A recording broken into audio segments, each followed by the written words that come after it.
Ang maiinit na balitang dapat niyong tutukan sa One North Central Luzon ngayong Martes. Buntis, patay matapos pagbabarilin sa Tayum Abra. Pagnanakaw ng 4 na lalaki sa motorsiklo, hulikam. Dagdag bawas sa presyo ng mga produktong petrolyo, epektibo na ngayong araw. Presyuhan ng langis, magkano na kaya? At Aqua Zumba at Ice Festival, tampok sa Mexico, Pampanga. Ito ang GMA Regional TV, One North Central Luzon. Magandang hapon, ako po si Chris Zuniga. Presyo ng sibuyas, tumaas na ng 10 piso ang kada kilo. Makibalita tayo live kay Jasmine Gabriel Galban. Jasmine? Chris, tuloy-tuloy ang pag-iikot na ginagawa ng Department of Agriculture sa mga pamilihan para mamonitor ang supply at presyo ng sibuyas. Nagsimula ng tumaas ang presyo ng sibuyas ngayong buwan. Sa Malimgas Public Market sa Dagupan City, 10 piso kada kilong itinaas sa presyo ng pulang sibuyas. Tumaas naman ng hanggang 5 piso ang presyo ng puting sibuyas. Paubos na kasi ang supply sa ma'am, sa farmers. Tumataas na po kasi sa storage na. Batid daw ng mga mamimili ang pagtaas sa presyo ng sibuyas. Si Aling Evelyn, nakabili na rin ng maraming sibuyas nung mga panahong mura pa ang presyo nito. Alam ko kasi tataas ngayong yun. Kaya nag-iipon ako ng mura pa. Halos walang maibentang imported na sibuyas sa pamilihan kahit wala namang problema sa supply nito. Yun nga lang, halos walang umaangkat na imported na sibuyas dahil marami pa namang supply ang local onions na karaniwang tinatangkilik ng mga mamimili. Yung talagang pang restaurant talaga, ma'am. Kasi yun talaga ang kailangan nila, yung malalaki. Sa monitoring ng SINAG, 80% ng mga sibuyas sa bansa ay naani na, kabilang na rito ang mga tanim na sibuyas sa Pangasinan at Nueva Ecija. May ilang taniman na lang ng sibuyas sa Mindoro ang nakatakdang anihin sa mga susunod na linggo. Pula siguro up to December na ang stocks, ang puti mga September. Samantala, nagpatupad ng panibagong oil price adjustment ngayong araw ang mga kumpanya ng langis. Halos 10 piso kada litro ang rollback sa diesel, habang halos 14 na piso naman ang rollback sa kada litro ng kerosene. Tumaas naman ang halos piso ang kada litro ng gasolina. Chris, kasabay naman ang ipinatupad na oil price adjustment ngayong araw, sinabi ng One Pangasinan Transport Federation na naipamahagi na yung fuel subsidy sa ilang traditional jeepney drivers. Samantala, meron na rin schedule na inilabas ang DSWD para naman may pamahagi din yung cash relief assistance na ibibigay sa mga jeepney drivers sa Pangasinan. Chris? Maraming salamat, Jasmine Gabriel Galban. Patay ang 36 anyos na babaeng buntis matapos na pagbabarilin ng 2 hindi pa nakikilalang sospek sa barangay Bumagkat, Tayum Abra. Kinilalang biktima na isang guro at residente ng Lagangilang Abra. Nakaangkas ang biktima sa motorsiklo na minamaneho ng kanyang asawa nang lapitan sila ng mga sospek na sakay din ng motorsiklo. 5 magkakasunod na putok ng baril ang pinakawalan ng mga sospek sa biktima. Agad siyang dinala sa ospital pero nasawi rin kalaunan. Ligtas naman ang asawa ng biktima. Hindi muna nagbigay ng pahayag ang pulisya habang nagpapatuloy ang kanilang investigasyon upang matukoy ang motibo at pagkakakilanlan ng mga tumakas na salarin. Sinisikap ng GMA Regional TV One North Central Luzon na makuna ng pahayag ang kaanak ng biktima.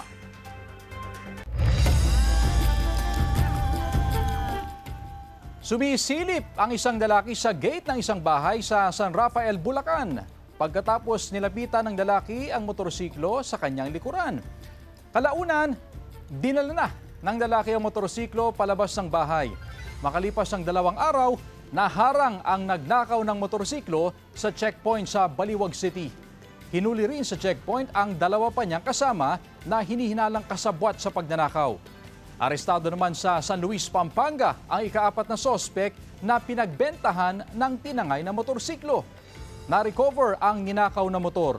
Wala pang pahayag ang mga naaresto na maharap sa mga reklamong carnapping at anti-fencing law. Samantala, enrollment sa grades 7, 11 at special program sections sinimula na sa Mangaldan National High School. Ang detalye sa report ni Sandy Salvacio. Sinamahan ni Nanay Alma ang 12 anyos ng anak na magpa-enroll sa Mangaldan National High School. Papasok na bilang grade 7 ang kanyang anak sa susunod na school year. Para mag-start ka ng maaga para po para makahabol po siya po. Kasi at saka po rest day ko po ngayon. Wala po akong trabaho ngayon po. Pagka-enroll, unang sinusuri ng mga guro ang kakayahang magbasa ng estudyante. Isa sa dumaan dito ang incoming grade 7 student na si Bright. Pasado naman sa English at Filipino reading comprehension si Bright. Para po makapabili na po ng mga school supplies. At kamusta naman yung pagbabasa mo kanina? Okay lang po. Kabilang din sa mga nag-e-enroll ang mga incoming grade 11 at mga estudyanteng kabilang sa selection process ng mga special program section. Inaasahan ng pamunuan ng paaralan ang pagpasok ng 1,500 grade 7 students at 1,300 grade 11 students ngayong school year. Paghahanda rin ng early enrollment sa inaasahang pagdami ng mga estudyante dahil sa no read, no move policy ng Department of Education. Yung mga failures sa oral reading remediation program, dadagdag po sila sa magiging enrollment natin kasi maiwan sila sa curriculum year po nila. Ayon sa pamunuan ng paaralan, magsisimula ang formal na enrollment sa lahat ng antas mula June 1 hanggang June 5, kasabay ng pagsisimula ng Brigada Eskwela. Sandy Salvacio, One North, Central Luzon. Ilang estudyante naman ang nagpagalingan sa stone painting contest sa City of Ilagan, Isabela. Silipin sa report ni Joel Fernandez. Nagpamalas ng husay sa sining at pagkamalikhain ang mga estudyante sa isinagawang stone painting contest na bahagi ng Mamangi Festival sa City of Ilagan, Isabela. Gamit ang mga acrylic paint at brushes, nagpabonggahan sa pagpinta ang mga kalahok sa paggawa ng makukulay at makabuluhan ng mga bato na sumisimbolo sa syudad at kultura ng pamayanan. Simple lamang ang pagdiriwang ng pista ngayon kumpara sa mga nagdaang selebrasyon alinsunod sa direktiba ng gobyerno na pagtitipid dahil sa nararanasang krisis. Sa kabila nito, ipinakita pa rin ng mga kabataan ang kanilang creativity at artistry, habang ibinibida ang kultura, heritage at mga atraksyon ng lungsod bukod sa pagpapalaganap ng lokal na pagkakakilanlan at tradisyon ng lugar. Mabigyan natin ng pagkakataon yung mga young artist natin na doon pakita nila ang mga kanilang sariling kakayahan for this painting. Dito kasi sa stone painting makikita mo kung gaano ka-artistic ang mga bata. Tumanggap ng cash prizes ang mga nagwagi sa kompetisyon. Binigyan din ng consolation prize ang mga lumahok. I-display sa museum ng syudad ang mga nanalong obra habang ilalagay rin sa mga tourism spot at pasalubong center ng Ilagan ang iba pang mga likha. Joel Fernandez, One North, Central Luzon.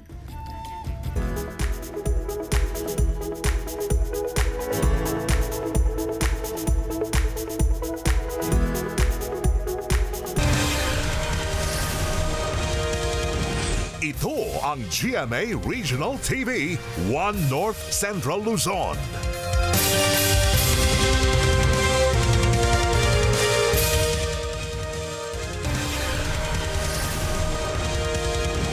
Ito ang GMA Regional TV, One North Central Luzon. Senator Bato de la Rosa dumalo sa Senate session matapos mag-absent ng halos 6 na buwan. Tutukan sa report ni CJ Torida.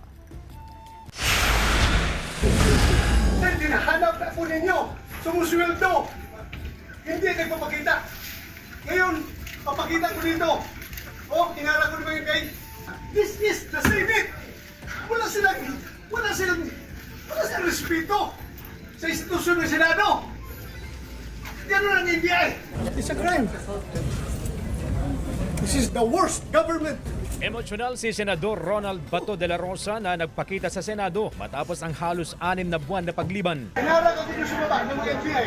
Nung may pasok, sakot ko ang dito. I don't know. Anong gusto nila? Sir, bakit tuguan? Nag-istiga kami doon sa baba. Sa hagdan. Duguan ang 2 daliri ng senador. Gusto ni De La Rosa na paalisin ang mga tauhan ng NBI at si dating Senator Antonio Trillanes IV sa Senado. Senator Trillanes, as a former member of the Senate, is welcome in the Senate and will of course be given due courtesy unless he has he is part of the harassment, unless Mr. he President. is part of the harassment. So kasama niya. Sabi ni bagong Senate President Alan Peter Cayetano, paaalisin ang NBI agents maliban sa mga umano'y nang haras kay Senator Bato para makwestiyon. Ipinaalala naman ni Senador Rodante Marcoleta ang kanilang mga karapatan habang nasa loob ng Senado. Mr. President, the arrest cannot be executed inside the Senate, and the Senator can seek judicial remedies while under Senate custody. Habang nakasuspende ang sesyon, sinuri ng mga senador ang kuha ng CCTV kung saan kita ang pagdating ni Senador Bato. Kita ang pagtakbo ng senador sa hallway kasama ang staff habang hinahabol ng NBI agents. Nasubsob pa siya paakyat ng hagdan. Pagpasok na sa pinto, nakipaghatakan sa pinto ang mga taong gustong makapasok. Kalaunan inaprubahan ang mosyong ilagay sa Senate Protective Custody si De La Rosa. Wala po ako doon physically, no? Pero sana nga nandoon ako para na-wrestling ko tong mamang ito eh. Nadala na sa kotse ng NBI. Sa isang panayam, sinabi ni De La Rosa na nasa Metro Manila lang siya bago pumunta sa Senado. Nasa kalikasan daw siya nitong mga nakaraang buwan, pero hindi niya sinagot kung nasa Davao siya. Samantala, hindi raw muna niya iniisip ang sabina sa kanya ng PNP-CIDG kaugnay sa investigasyon sa extrajudicial killings noong panahon na City Director siya ng Davao City Police. Mga staff ng senador ang humarap sa mga taga-CIDG o Criminal Investigation and Detection Group na nagsilpi ng sabina sa kanya. Pinahaharap siya sa Huwebes, Mayo 14 at kung hindi ay pwede siyang ipakontempt, pero hindi nila pinirmahan ang sabina dahil wala raw utos ni Bato. Sa panayam naman ng DCWB kay Senador Bato de la Rosa, sinabi niya na sa mga nakalipas na buwan, hindi niya kinuha ang kanyang sweldo dahil naghihiya na raw siya sa taong bayan. CJ Torida, One North Central Luzon. Puspusa na ang konstruksyon ng drainage canal sa Gilig Street, Dagupan City. Narito ang report. Bahagyang sumikip ang daloy ng trapiko sa bahagi ng Gilig Street sa Dagupan City kaninang umaga. Sisimula na kasi ng Department of Public Works and Highways ang konstruksyon ng drainage canal sa lugar. Hiling ng DPWH sa Public Order and Safety Office na magpatupad ng one-way traffic scheme sa Gilig Street para mapabilis ang konstruksyon. Pero hindi ito pinagbigyan ng poso. Mahirapan, alam niyo po, very busy road po itong Maluwod, Gilig, saka itong Perez Boulevard. Kaya kung iwa-one-way po natin, aasahan po natin na sobrang traffic build-up po dito sa lugar na po ito. Sa halip, nagpatupad na lang ang poso ng traffic rerouting sa mga public transport na dumadaan sa Gilig Maluwod Road. May changes po tayo ng ruta ng ito pong Santa Barbara sa San Carlos na iniiwas po natin sila dito sa may turn right portion kasi nagchuchok po yung sasakyan. Kaya ang payo po natin sa mga pampasadang jeep na Santa Barbara sa San Carlos is from EV Fernandez, papasok sila ng Burgos, to Burgos Street, dire-diretso na po sa Gilig. Hindi rin pabor ang mga motorista sa one-way traffic scheme. Two-way pa rin po para sa amin kasi mas mahirapan po yung daan pag isang daan lang po yung dadaanan namin. Inaasahang aabot sa isang buwan ang konstruksyon ng drainage canal sa lugar. Kasama si Daryl Peralta, Jasmine Gabriel Galban, One North Central Luzon. Isinasagawa na ang pamamahagi ng mga hybrid at buffer rice seeds sa mga magsasaka sa Mangaldan, Pangasinan para sa wet cropping season. Sundan sa report. Sinimulan na ng Municipal Agriculture Office ang pamamahagi ng hybrid at buffer rice seeds sa mga magsasaka sa Mangaldan, Pangasinan. Paghahanda raw ito ng lokal na pamahalaan kasama ang Department of Agriculture sa nalalapit na wet cropping season. Ayon sa LGU, nakatakda ang pamamahagi ng binhi sa mga magsasaka sa 31 barangay hanggang sa Huwebes. Humigit kumulang 2,500 na magsasaka ang inaasahang mabibiyayaan sa programa. Lahat po ng rehistradong magsasaka dito sa rehistro na to, sisiguraduhin namin na mabibigyan ng binhing palay. Pero ang priority natin ay yung mga magtatanim ng palay. So may mga registered naman po kasi na iba ang tatanim ngayong wet season. Nakabatay ang dami ng rice seed sa lawak ng sinasaka ng bawat benepisyaryo. Sa kabuuan, aabot sa 6,393 na sako ng binhi ang ibibigay sa mga magsasaka. Kabilang sa ipinamamahaging binhi ang hybrid seeds at buffer seeds na makatutulong sa pagpapataas ng produksyon ng palay. Pero hinihingi pa rin naman namin sa mga magsasaka na sundan pa rin yung bibigay na cropping calendar ng National Irrigation Administration nang sa ganun ay hindi po tayo magkaproblema sa patubig. Ang magsasaka mula Barangay Gagasangan na si Tatay Domingo, sinabing malaking tulong ito sa gastusin ng mga rice farmer dahil libre nilang makukuha ang 3 kilong binhi na karaniwan nilang binibili sa merkado sa halagang 5,000 pesos. Kasi mahal nga ang binhi. Kaya malaking tulong sa amin na magsasaka. Umaasa rin ang mga magsasaka na makatutulong ang programa para makabawi sa kanilang malaking pagkalugi noong nakaraang wet cropping season dahil sa paghagupit ng mga kalamidad. Sandy Salvacio, One North, Central Luzon. Ngayong tag-init, hindi lang kalusugan ng mga tao ang nanganganib. Maging ang mga alagang aso, pusa at iba pang hayop ay pwedeng tamaan ng heat stroke. Kaya paalala ng mga eksperto, maging responsabling amo at yakin na nasa ligtas at presko ang kanilang fur babies. Huwag umanong itali o ikulong ang alagang aso kung saan walang lilim na masisilungan.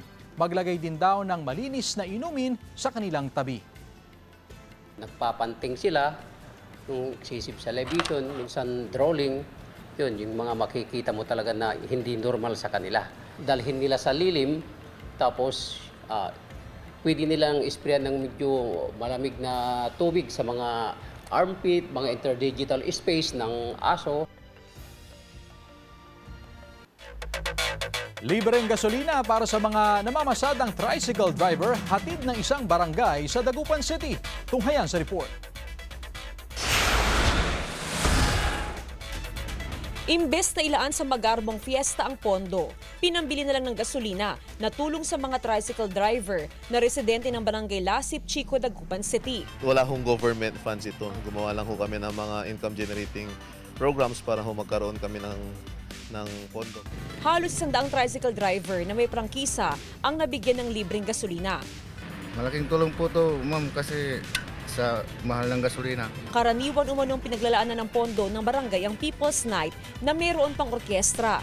Pero dahil sa krisis na bunsod ng mataas na presyo sa produktong petrolyo, kinansila muna ngayong taon ang programang ito na bahagi ng Barangay Fiesta. Mas mainam daw na bigyan ng tulong ang transport sector. Fuel subsidy worth 200 pesos sa mga tricycle drivers na may franchise po. Opo. Nasa almost 2.5 liters din ho yun. Mga more than 700 pesos na rin ang kikitain nila. Panawagan ng mga opisyal ng barangay sa mga residente na unawain muna ang sitwasyon ngayon. Mas higit na pairalin ang pagtutulungan para sabay-sabay na makaahon sa hirap na dulot ng krisis bunsod ng tensyon sa Middle East. Kasama si Ron Alistair Taniedo, Jasmine Gabriel Galban, One North, Central Luzon. Action-packed agad ang World TV premiere ng GMA Prime series na The Master Cutter kagabi. Tila preview yan sa trabaho ni Atoy, played by Dingdong Dantes, na isang undercover agent. Napanood din sa pilot episode si Kapuso Ultimate Heartthrob Miguel Tan Felix na nagpahanga ng viewers sa kanyang stunts. Tagumpay si Atoy sa kanyang misyon na makuha ang nuclear device. Matapos ito, isang misyon naman ang kailangan niyang tapusin sa isang remote island. Doon niya nakilala si Elaine, played by Max Collins. Ang ilang cast members at production staff ng series nag-abang din sa pilot episode sa kanilang watch party kagabi. Abangan ang susunod na mangyayari sa The Master Cutter sa GMA Prime pagkatapos ng 24 oras.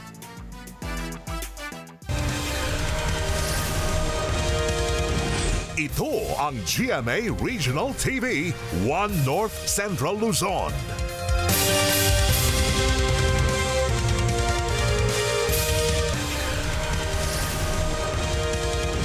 Ito ang GMA Regional TV, One North Central Luzon.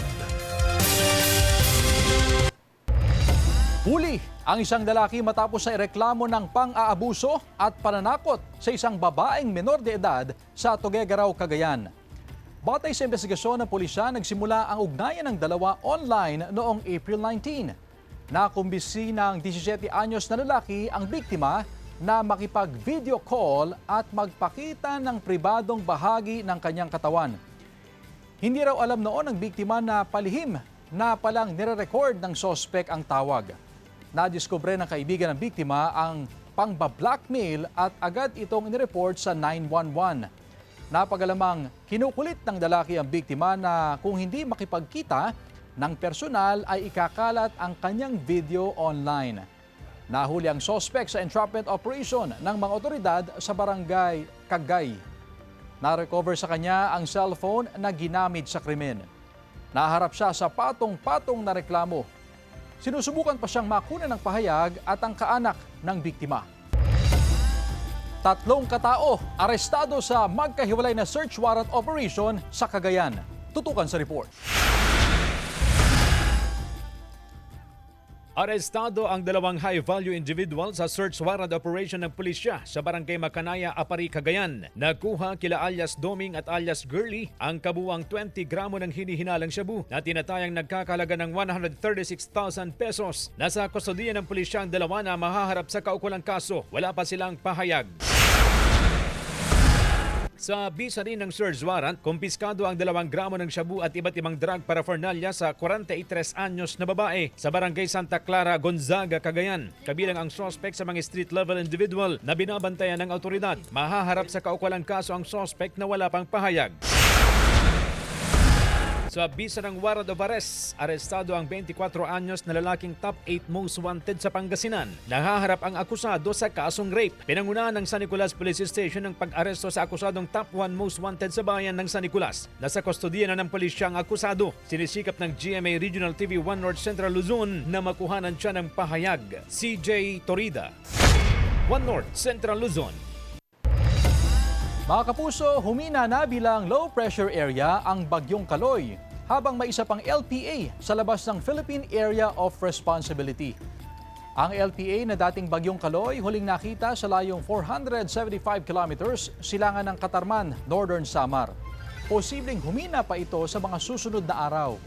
Yung isa pang LPA sa labas ng PAR, mababa rin ang tsansa na maging bagyo at wala ring epekto sa anumang bahagi ng bansa. Mainit at maalinsangang panahon pa rin ang iiral sa buong bansa dahil pa rin sa easterlies. Sa datos naman ng Metro Weather, may tsansa ng kalat-kalat na ulan sa Cagayan, Isabela, Cordillera Administrative Region, Nueva Vizcaya, Nueva Ecija, Tarlac at Quirino. Posible ang ulan sa iba pang bahagi ng bansa. Total ban sa operasyon ng PisoNet sa Dagupan City isinusulong ng LGU. Narito ang report.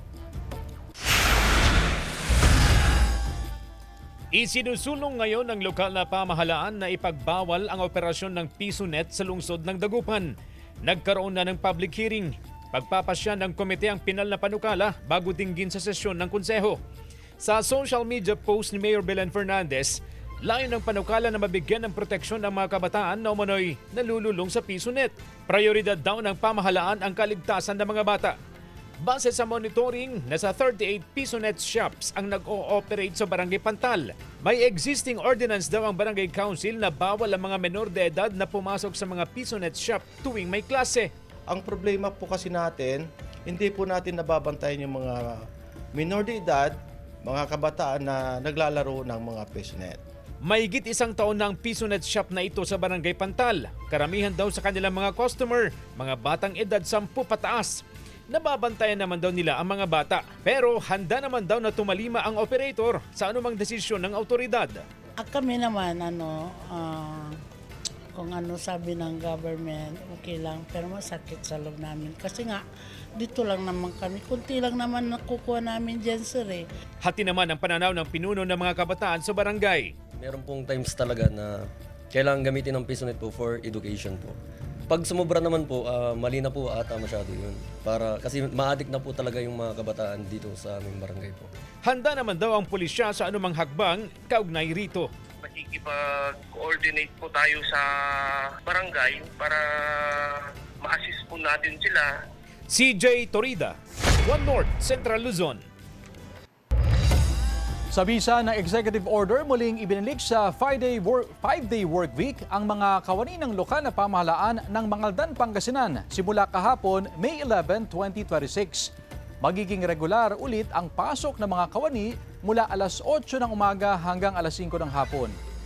March 12 nang ipatupad ng lokal na pamahalaan ang 4-day work week bilang tugon sa kautusan ng gobyerno na pagtitipid dahil sa nararanasang energy crisis.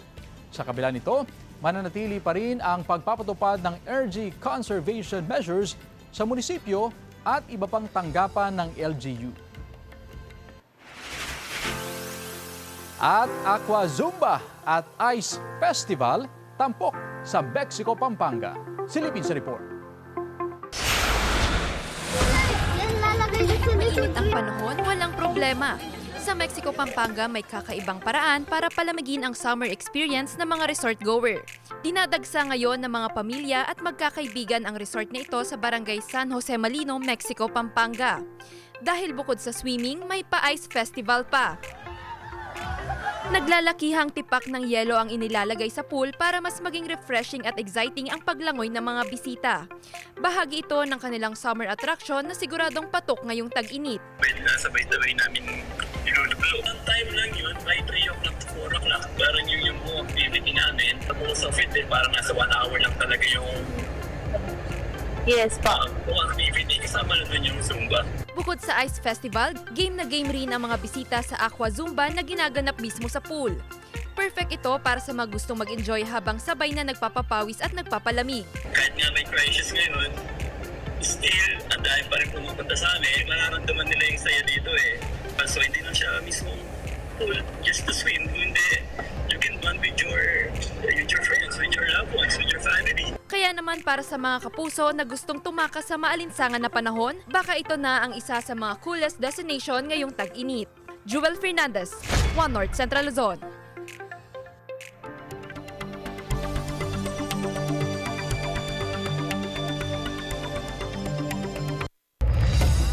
Samantala, mapapanood niyo po ang episode na ito at iba pang pinakahuling lokal na balita sa official website ng GMA Regional TV, www.gmaregionaltv.com.